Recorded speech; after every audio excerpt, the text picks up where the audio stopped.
This is your host Apnil Bhartiya, and welcome to another episode of TFR Let's See. And today we have with us once again Todd Doane, Solutions Architect at SIOS Technology. Todd, it's great to have you back on the show. Thank you for having me, Swap Mill. It's good to see you again. I really appreciate being on here. Yeah, it's my pleasure to talk to you again. And today we are going to talk about SSP, Single Server Protection.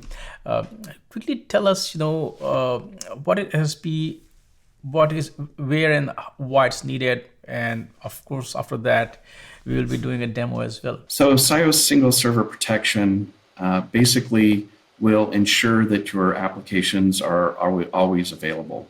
So we can take an OS process that's running, anything that can be started and stopped with system control, and we'll monitor that process. If it fails or stops for some reason, then we'll automatically restart it.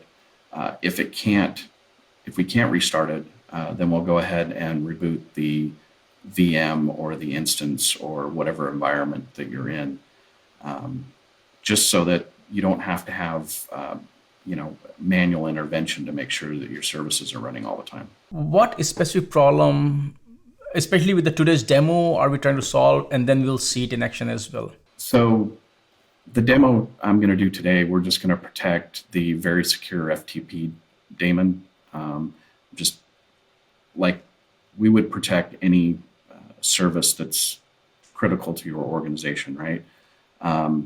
So it's hard to, constantly monitor services and your servers.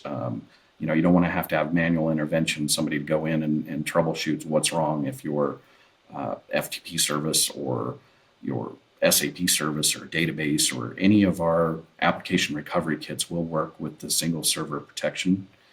And it just prevents you from having to manually do it. We'll constantly monitor the application, again, make sure that it comes up, and then if we can't keep the service alive, we'll reboot the server, and that should resolve any issue that you have. Excellent. So let's see it in action now. Tell us what we are going to see. So I've got a instance in AWS here. And again, like I said, we can protect anything. We can protect an IP address. We can protect a DNS entry. We can protect, with our QSP kit, any quick service protection.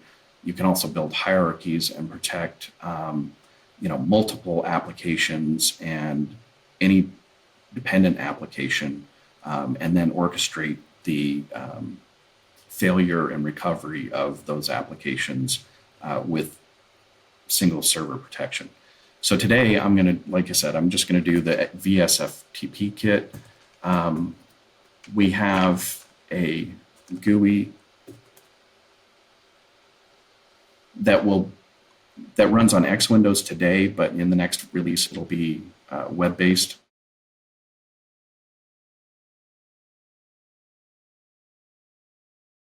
So we're just going to log. I've got again an instance in AWS, and we're going to go ahead and log into the LifeKeeper GUI.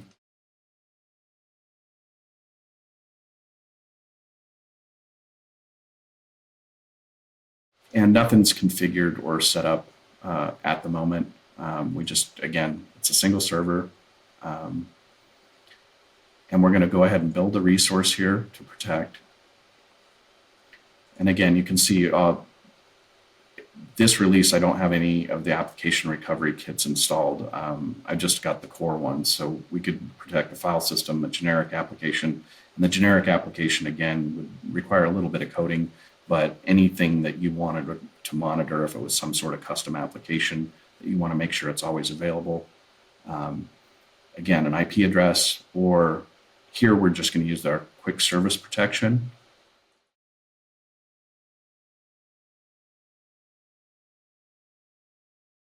And accept the defaults on everything here. And then the service, you can see all the services that are running on the machine right now.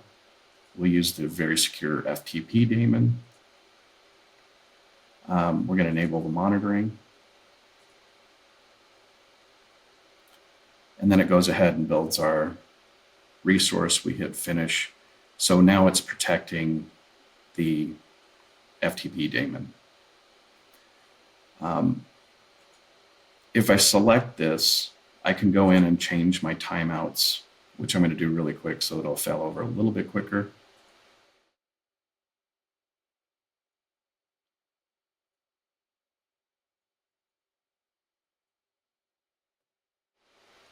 I'm going to change that to 1 second. Okay. Now it's going to be quick when it detects the failure and the recovery, so you won't really see it in the GUI.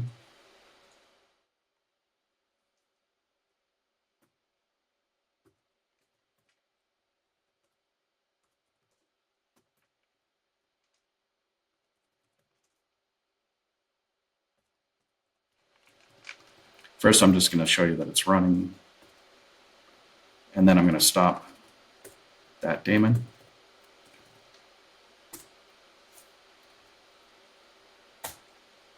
And we can see that it's dead. And eventually, I'm going to go ahead and grab another window here.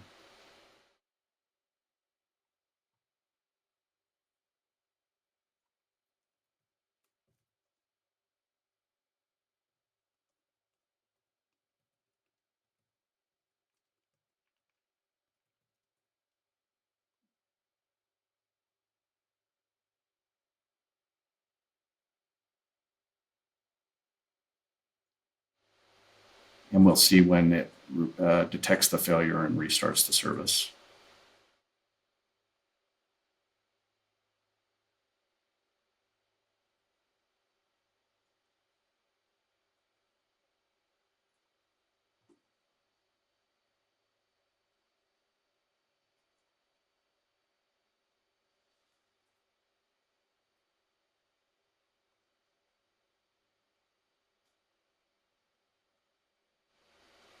And typically it will take about a minute. There it goes. So it detected the failure and went ahead and restarted it. So if we status that, you can see it's up and active and running again. And that's all there is to it. It'll ensure that your applications are always available. And again, like I said, if it had an issue with being able to restart that service, it would reboot the server and bring it up that way. What would happen, if one service is dependent on another service and a failure happens? So if we have multiple services, we build a hierarchy of the dependent services, and if any service in that hierarchy were to fail, then it will take down all services in the hierarchy, restart them in the order that's required, and again, if it can't restart them, it's going to go ahead and reboot the server. Todd, once again, thank you so much for joining me today. Excellent demo here, and once again, I look forward to chat with you again. Thank you. Thank you so much, Swapnil. It's always a pleasure to be on here.